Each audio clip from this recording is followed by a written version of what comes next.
learn about all the different Herods. But just to bring us up to speed, we're in chapter 12. Back in chapter 9, you recall the conversion on the road to Damascus of Saul. And as I go back and I listen, oh, Kim, good to see you. How are you feeling? Awesome. Well, you look good. Well, good. We'll keep you in our prayers. So Saul, road to Damascus, is struck by a bright light at noon. He has this massive conversion that takes place with a man named Ananias. And in the ensuing chapters, he continues to be called Saul. And Catherine had asked the question, why is he still being called Saul? And as I was listening to my answer, it was right, but it was just a partial answer. I said, there were those that believe that he never did change his name. And so, which is true, there's no place in the Bible that said that Saul's name was changed to Paul. Saul was his Jewish name and Paul was his Greek name. Now what happened, so we continued to see him named Saul even up to last week when he was in Antioch and Barnabas went to go find him. He was still called Saul at that time. What we'll see as he begins to do his missionary journeys, he begins to use the name Paul, although his name wasn't changed. And that's very apropos because that was his Greek name and God had called him to reach the Gentiles and reach the Greek Empire, the Roman Empire. And so he begins to call himself Paul and use his Greek name. And so there was never a change. Later in this lesson, we'll see a guy named John Mark. His name was John, and he was also called Mark, and that they put that together, and he's called John Mark. That was a Jewish name and a Greek name. We do have a name change with Peter. We have Christ saying, okay, your name is Simon. Well, we'll now call you Peter, which means small rock. So anyway, I wanted to clarify that. And so after that, in chapters 10 and 11, we covered the story of Cornelius, how the giant sheet had come down in a vision to Peter. Cornelius had been called by an angel to seek Peter out, and he has a massive conversion. And then Peter goes to the circumcised party in Jerusalem, and they criticize him and say, you have eaten with unclean people. They were not even considering the fact that Gentiles and the whole household of Cornelius had been saved. And so then we moved to Antioch, and you remember me talking about Antioch being named after one of the general's descendants, Antiochus the first. We'll talk about Antiochus Epiphanes later in the lesson. And so, but at the end of chapter 11, there is a prophet, a foreteller named Abagus, and he says that there will be a great famine all over the world. And what that refers to is the Roman world. And so we flash forward to today, and the lesson begins with about that time, this famine is going on. And so just to paint a picture, the Christian Jews in Jerusalem now are facing a heavy famine. They're facing heavy prosecution by the Romans and the Jews. So the Jewish unbelievers are ramping up the pressure on the Christians. They've cut them off from aid. They no longer have the temple support. And so they're in a really bad state. And so that's why Paul, Saul, and Barnabas had brought aid from Antioch into Jerusalem. So we come to this story today that's not really connected at all with the Cornelius story, and it really isn't connected with the chapters that come later. And it is the story of Peter being miraculously freed from jail, even though his colleague, James, the brother of John, was crucified and his head was cut off. And we'll talk a little bit about that. But it took place at the hands of a king named Herod Agrippa I. And if you can put up the chart of the Herods, I'll go through that in a second. But this is the story of Herod being struck down by God because of arrogance and pride. And you hopefully know by now that Daniel is one of my favorite books. And as I studied or prepared for this story, I kept coming back to several kings in Daniel. And if you remember the story of King Nebuchadnezzar, in chapter 2 of Daniel, he has this vision, and it's a vision of this massive statue with a gold head. And then moving down the body is silver, bronze, iron, and the feet are iron and clay. And no one, the astrologers, the sorcerers, the magicians, can't tell him what it is. And eventually he finds Daniel, and Daniel explains that those are kingdoms that are to come. Each of those represent a kingdom. And the gold or the silver, the bronze, et cetera, are kingdoms that are to come after him. And so we go into chapter 3, and he has this idea that probably came from the statue to build this massive golden statue and have everybody bow down to him when any form of music begins to play. But we have 3 guys, Shadrach, Meshach, and Abednego, who refuse to kneel down. And, they say, even if our Lord is able to save us, but even if he's not, we're not going to bow down. It's a great story. And then we see 4 people, a 4th person, including Shadrach, Meshach, and Abednego in the fire. And Nebuchadnezzar actually says that this is the Lord. This is the great Lord. Now, we question whether he was actually saved because we come into chapter 3 and he has this vision of this massive tree growing up to the sky. And a holy one says, cut it down to the stump and wrap it with iron and brass. And so he doesn't know what it means. And the holy one says, and change his mind to a beast for 7 periods of time. And so he calls in Daniel again. Daniel says, that's you. You're going to be cut down. You're going to be cut down, and you're going to eat like an oxen if you don't rid yourself of these evil ways.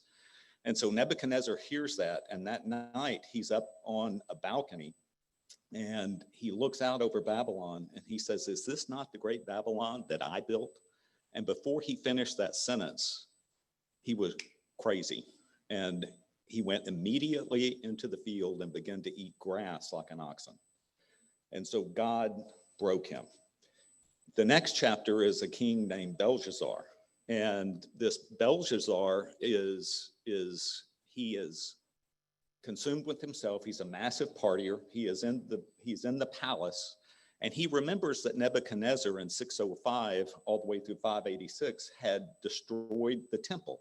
And he had taken all of the holy things from the temple, the vessels, etc., and he had brought them to Babylon. And so Belshazzar is having this wild party, and he says, bring the vessels in from the Jerusalem temple. And so they bring it in, and all of a sudden he sees this hand writing on the wall. And the words say many, many, M-E-N-E, many, many tekel parson. And the sorcerers and the astrologers and the magicians have no idea what it means. Well, in comes Daniel, and he says, many means numbered. Your days are numbered. So numbered. And then he says, tekel means that you've been weighed and found wanting. Parson means divided. That night, Darius the Mede ended up overthrowing Belshazzar, killed him with the sword, and his kingdom was divided into the Persians and the Medes. So God broke these kings. And so we come to King Herod today, and all of these dudes are bad dudes. So are we up there? Okay, Herod the Great. Herod the Great is the only link to the Christmas story you'll hear today, because that was the Herod that was there. He was self-appointed Herod the Great. Be like me calling my name Great, Russell the Great, which I'm prone to do. And so Herod the Great was the great builder. He rebuilt the temple. Some people actually consider it's called the Second Temple, but he revamped it so much and expanded it that it really is the Third Temple, and based on the way I believe. But he built Caesarea Maritime that we've seen. He built Masada. He built the temple. He built all kinds of great things, but he was crazy. He was married to multiple wives, and he killed multiple kids. In fact, Caesar Augustus said that it was better to be Herod's dog than to be his son. That's how bad of the dude he was. Now, he was an Edomite. If you remember Jacob and Esau, Esau's name became Edom. The Edomites eventually became the Idumeans or Idumeans.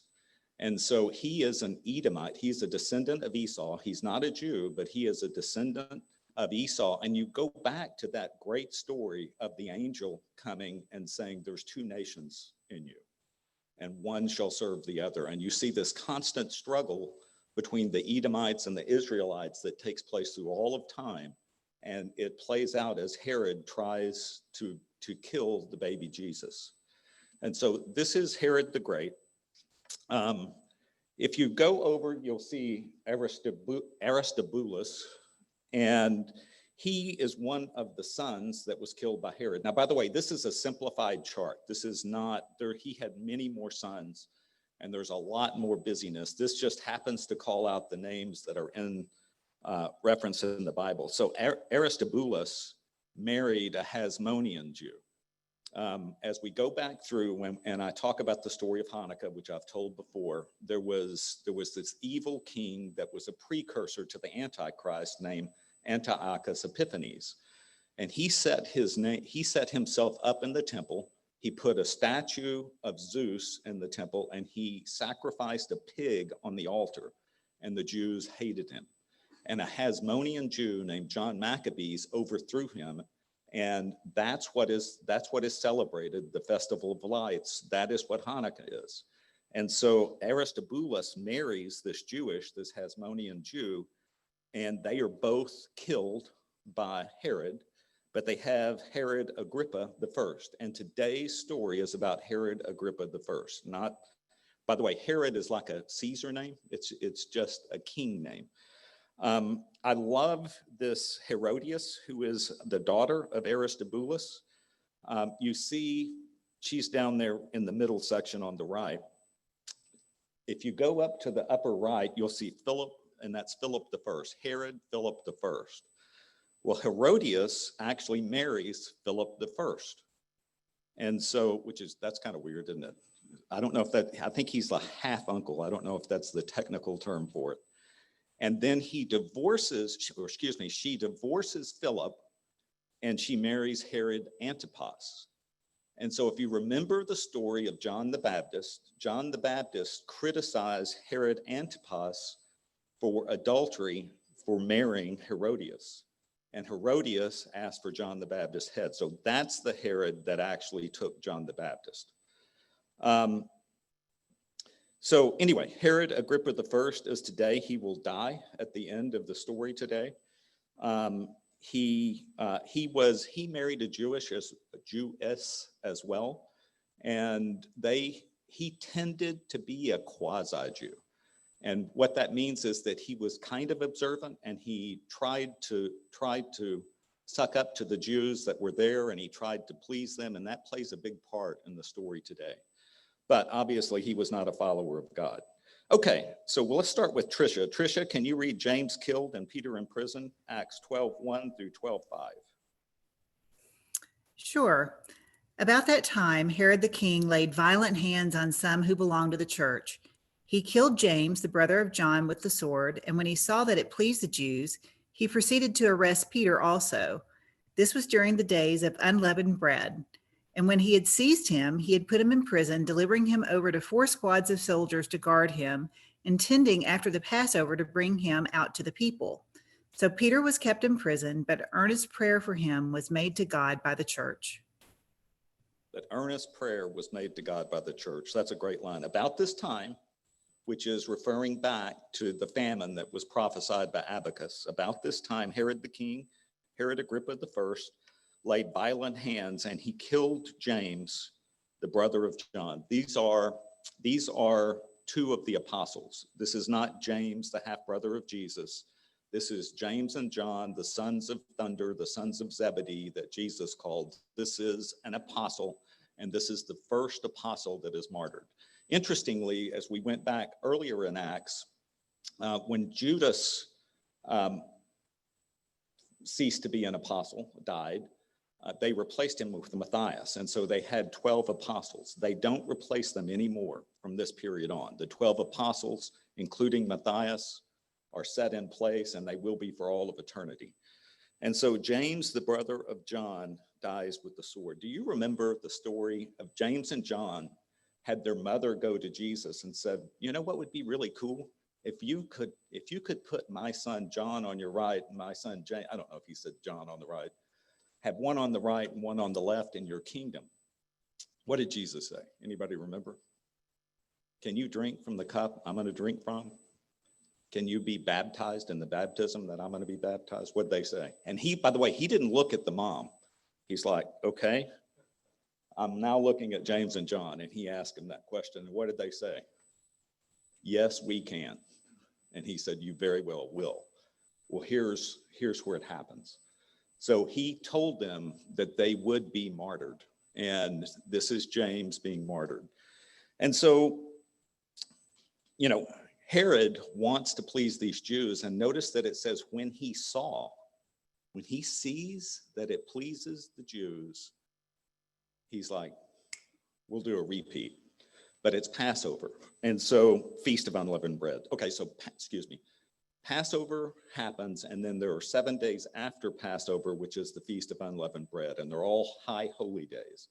And so on high holy days, all of the Jews from Israel were supposed to come to Jerusalem. And so this would have been an overcrowded city at the time with all of the people that came in. And so they're all there, and Herod sees this. Now, it was unseemly for them to crucify or to kill somebody during the high holy days, except for who?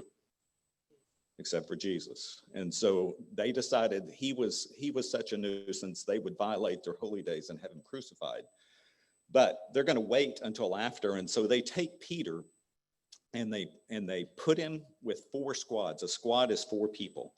And we'll see later that typically what they would do is they would chain, you'd have one chain connected to one guard. Well, stories of him escaping from the Antioch prison previously and the jail must have leaked out. And so they actually have him, we'll see in a second, they actually have him connected to 2 guards. And they're running shifts of 4 guards every 6 hours. And so they have 2 guards at the gate, and they have 2 guards that are just sitting there right with him. And so it says earnest prayer was made for him by the church, and that is something that we should always be doing. One of the things that we're going to see in this lesson is that the early church gathered together, banded together, and prayed. They had prayer meetings, unlike what we do today. Okay, so Herod is seeking popularity based on pride. All right, Jeff, do you want to come read Peter is rescued?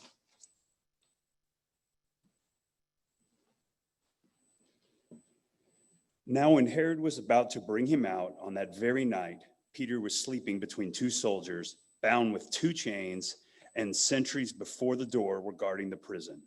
And behold, an angel of the Lord stood next to him, and a light shone in the cell. He struck Peter on the side and woke him, saying, "Get up quickly." And the chains fell off his hands. And the angel said to him, "Dress yourself and put on your sandals." And he did so. And he said to him, "Wrap your cloak around you and follow me." And he went out and followed him. He did not know that what was being done by the angel was real, but thought he was seeing a vision. When they had passed the first and the second guard, they came to the iron gate leading into the city. It opened for them of its own accord, and they went out and went along one street, and immediately the angel left him. When Peter came to himself, he said, "Now I am sure that the Lord has sent his angel and rescued me from the hand of Herod and from all that the Jewish people were expecting." When he realized this, he went to the house of Mary, the mother of John, whose other name was Mark, where many were gathered together and were praying. And when he knocked at the door of the gateway, a servant girl named Rhoda came to answer. Recognizing Peter's voice, in her joy, she did not open the gate, but ran in and reported that Peter was standing at the gate. They said to her, "You are out of your mind." But she kept insisting that it was so, and they kept saying, "It is his angel." But Peter continued knocking, and when they opened, they saw him and were amazed. But motioning to them with his hand to be silent, he described to them how the Lord had brought him out of the prison. And he said, "Tell these things to James and to the brothers." Then he departed and went to another place. Now when day came, there was no little disturbance among the soldiers over what had become of Peter. And after Herod searching for him and did not find him, he examined the sentries and ordered that they should be put to death. Then he went down from Judea to Caesarea and spent time there. Isn't Luke a good author?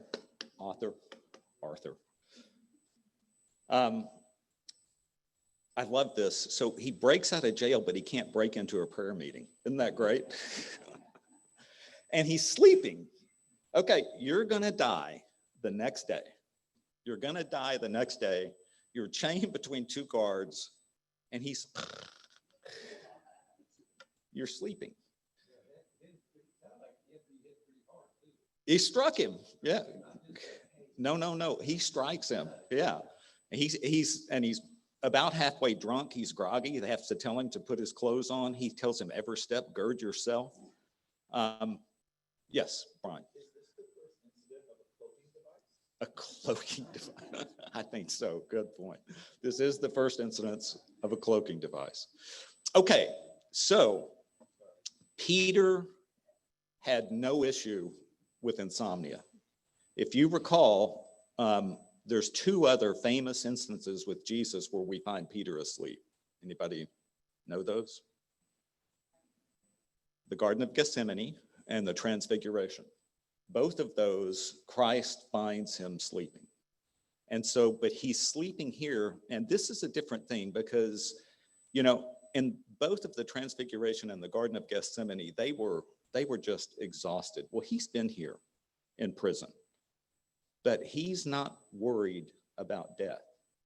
If you go back, I'm not going to go through the scriptures on Matthew 26, but I've listed I've listed the Garden of Gethsemane there, and you can read those verses yourself. But if you go to John 21, 18 through 19, this is Jesus talking to Peter, and he says, "Truly, truly, I say to you, when you were young, you used to dress yourself and walk wherever you wanted. But when you are old, you will stretch your hands, and another will dress and carry you where you do not want to go." This he said to show by what kind of death he was to glorify God. And after saying this, he said to him, "Follow me." Peter knows he's going to be old. That's why he's sleeping. He knows that this is not the time for him to die, that he has a purpose and a calling. He knows that he's going to be old. Now, instantly, when this conversation takes place, he points over to John and he says, "What about him? I'm going to be crucified. What about him?" And he says, "What's that to you? What if he remains until I come?" And so everybody thinks that John, and the scripture actually says that, everyone thinks that John is going to survive until Jesus comes back. But even the Bible says, but that's not what he meant when he said that.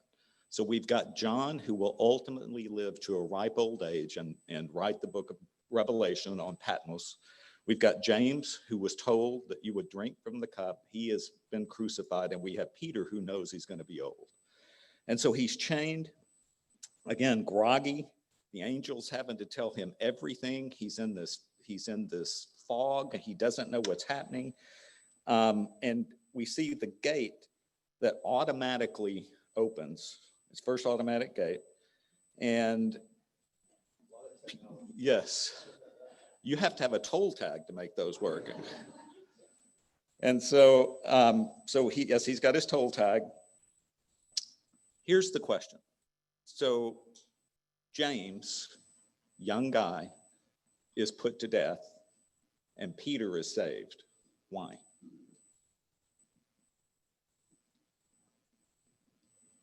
It's the sovereignty of God.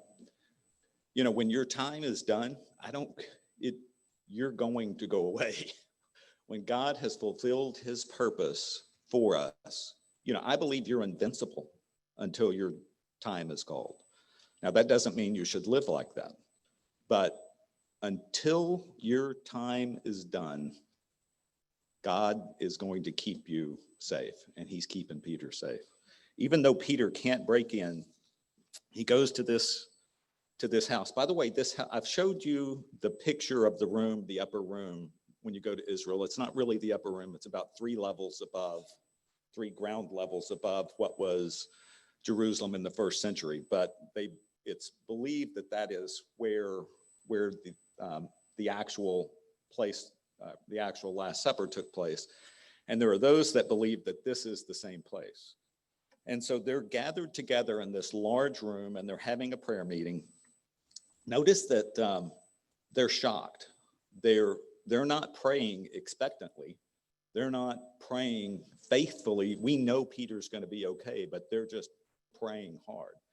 And they're totally surprised when Peter shows up. When their prayer is answered, they don't say, aha. And you know what that tells me? That tells me that even if I have trouble believing, even if I have unbelief, remember the guy that came to Jesus and he says, I believe, help my unbelief. That's what these people are doing. And that's what we should do. We should be praying, even though we have unbelief, we should be praying that God's will takes place and that he uses it in a way that will reach other people. And so,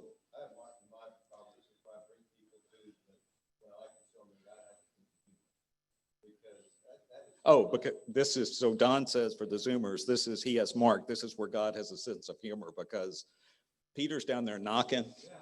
Rhoda, means rose or rosebud, she's like so excited, she just leaves. And Peter's like, hey, how about me? And so,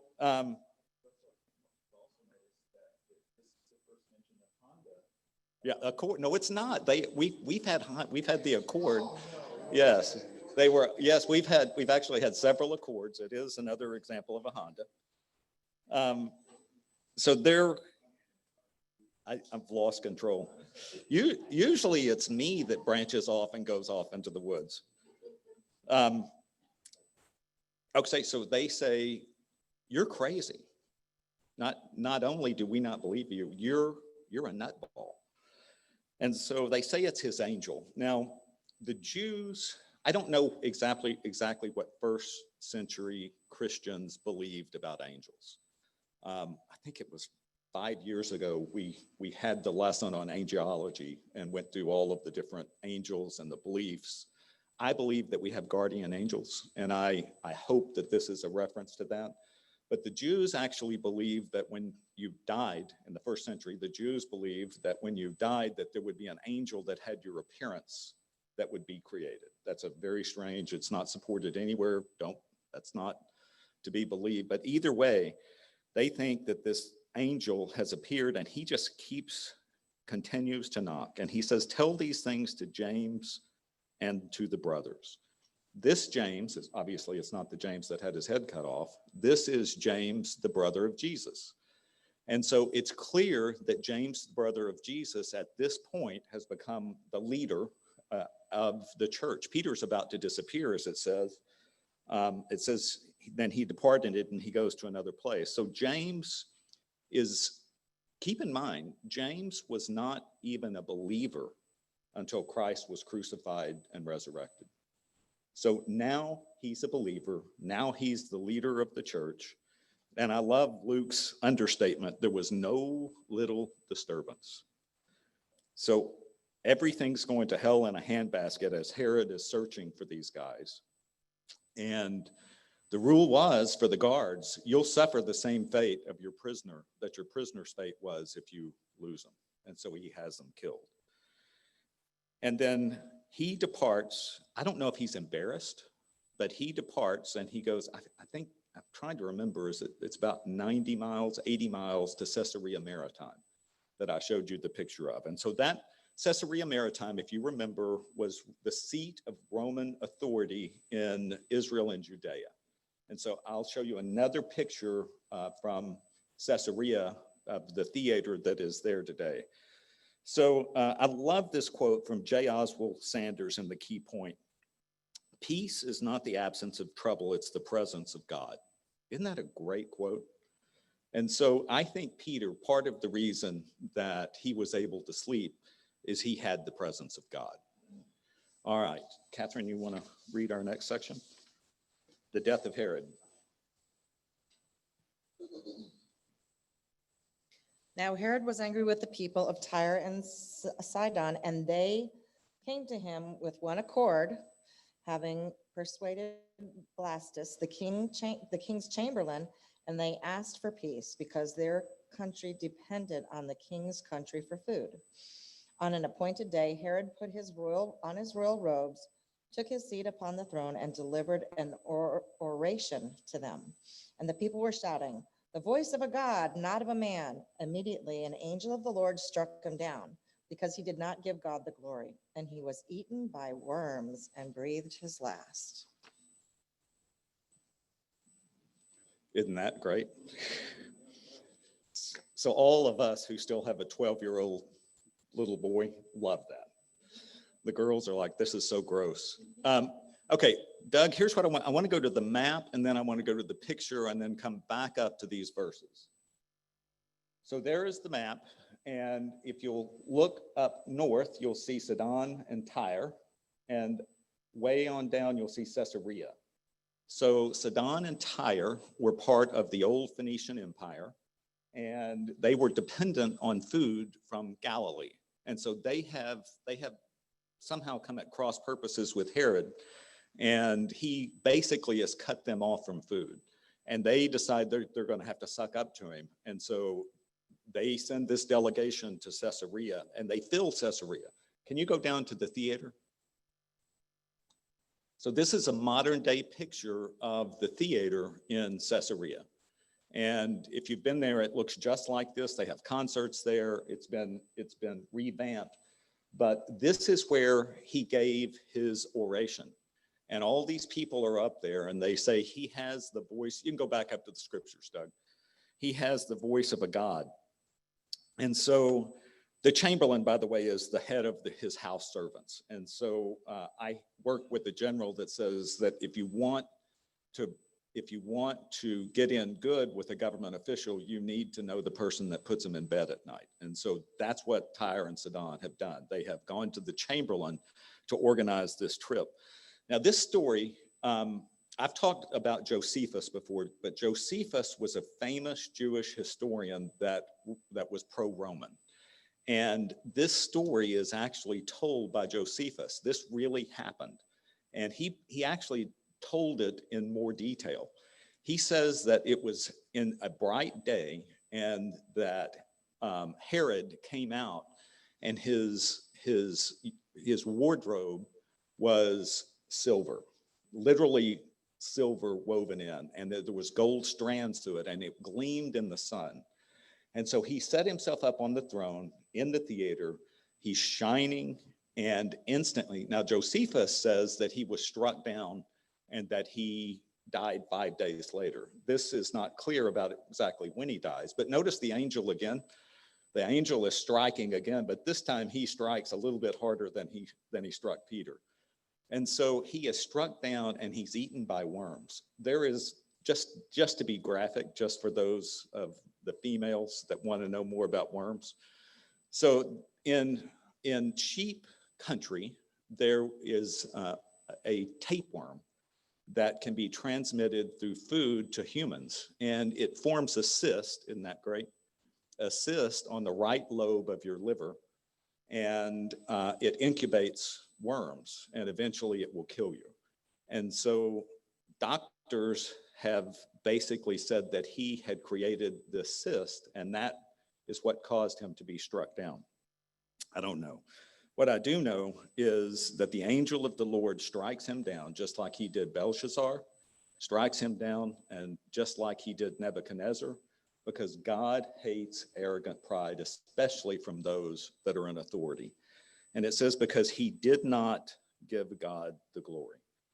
There is a old Bible scholar named Vernon McGee, and he believes that this is a miniature image of the Antichrist that will come. The forerunner was Antiochus Epiphanes. This is a picture of the Antichrist, and eventually there'll be an Antichrist, and the story being that God will strike them down. So let's close it out. Catherine, do you want to read the conclusion? But the word of God increased and multiplied, and Barnabas and Saul returned from Jerusalem when they had completed their service, bringing with them John, whose other name was Mark. So again, earlier on, I talked about there's math all the way through the book of Acts, because the church continues to increase. You have addition, It multiplies, but what do we never see God do? Divide. And so we see addition and multiplication, and this is one of Luke's summary statements that brings, he has these all the way through. He talks about the church all being in one accord, and he has these all the way through. They're summary statements that bridge one section to another. And he references Barnabas and Saul returned from Jerusalem. They have brought their gift to the church at Jerusalem, and they've headed back to Antioch. They've completed everything, and they're taking with them John Mark, who is Barnabas's cousin. And we'll see in the coming chapters how John Mark goes on a missionary journey, and eventually Barnabas and Paul divide over John Mark. And they end up going separate ways. But the key point of here is that even though all of this persecution and kings and famine, Jesus' statement applies. And I tell you this, and I tell you, you are Peter, and on this rock I will build my church, and the gates of hell shall not prevail against it. Great line. All right. Any comments or questions or thoughts? Any more accord jokes? Oh, that's a great question. I don't know. So Tammy asked if it was possible if Paul and Barnabas were in the house. That's a great question. Yeah. Any other? All right, perfect. Prayer request.